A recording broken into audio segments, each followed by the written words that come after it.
Hi, this is Ariel with Homeschool Together, and welcome to the ninth and final video in our beginner Trello course. Congrats, you've made it. Today we're going to be talking all about archiving cards and lists and closing boards. So archiving is Trello's way of hiding something. It's almost like a recycle bin on your computer. When you delete something on your computer, it's not actually permanently deleted. It goes to the recycle bin and it sits there until you either manually or periodically empty your recycle bin. And you can restore it until that time. Well, everything sits in Trello forever. You can restore anything at any time. And so I want to show you how archiving works. So there's a couple of ways that you can archive.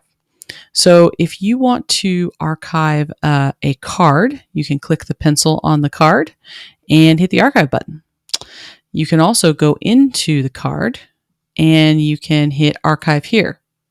Now, one difference about it when you do it through the card, it tells you at the top that the card is archived. It gives you a couple of options. I can either delete this completely. I won't be able to reopen it. There is no undo. I would just want to get rid of it. This was a total mistake and I want to get rid of it. I can select that. Or I can select to send it back to board, which basically means undo the archive. And you can see it pops back up there. But if I hit archive, it's gone. If I hit delete and say, yep, that is gone for good. I'm never going to get that one back. So you have to it gives you another step. So if you accidentally archive something, you don't have to worry. There is another step to actually delete. So that's cards. If you want to do lists, you have a couple options for lists. You can just archive the list. That's the list and all the cards in it. You can also just archive all cards in the list. So that means that just the cards disappear, the list title remains. And then I could say archive this list if I want. So those are a couple of options, how to archive. So if you want to go view the items you archive, let's say I archived one of these things by mistake, I go over here to my boards menu and I go down here to archived items. Here's everything that I've archived. So we have options here. We can send it back to the board. And if you send it back to the board, just like with your recycle bin on your computer, it restores files to the location you deleted them from. Same thing here. It's going to put your card right back in the list that it came from so that it goes right back to being organized, which I love about Trello. You can also select that, nope, I'm ready. I just want to delete this completely. Hit delete and it's going to give you the pop-up and warn you. Yep, really delete. So those are your options.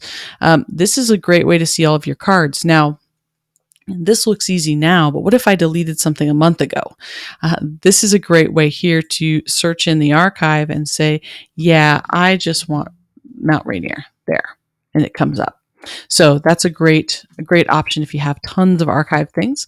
The other option is you can switch to lists. If I archived an entire list, I can switch this way and I can go here and go, oh yeah, send this whole thing back to the board, and it will.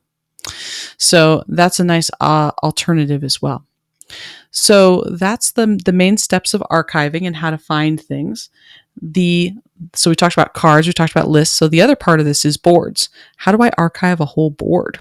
Well, it's not called archive, it's actually called close.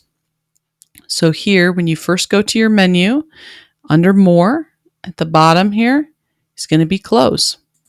If I hit close, it's kind of the same thing. Yep, it's closed. I can decide to permanently delete it or I can reopen it with one click. So let's say I close it and I've moved on. I'm in another board. I'm over here in reading. I'm doing other things. How do I find that again?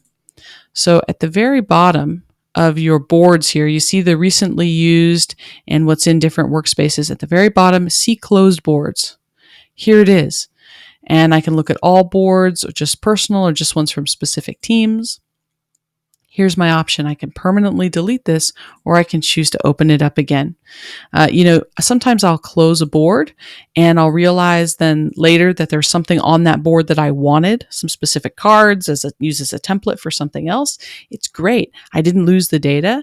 I just go back, reopen the board, take the card that I need, copy it over, then I can close the board again. It's great. You never lose anything. You can keep your workspace very small with a number of open boards. By just keeping them in the closed board section. I hope that this was helpful to you. Thanks for making it all the way through these videos. We've got one more video that we're going to do to talk about our advanced course. It is a paid course, but it's very low cost. We understand everybody's on a budget, especially for homeschoolers. This advanced course has a lot of great stuff in it, and the small fee helps us to support our podcast and effort to make videos like this. So we really hope this was helpful, and we hope that you'll check out our advanced course and all the great things we're going to talk about in there. There's some really, really awesome stuff to make you more effective and efficient at Trello and do some neat things with it. So thanks for hanging out with me. If you have any questions about this or anything else, leave me a comment down there and I'll get to it as soon as I can. And if you want to know more about Trello and how we use it for our homeschool, check out our podcast. There's a link in the show notes for that as well. Thanks so much for watching.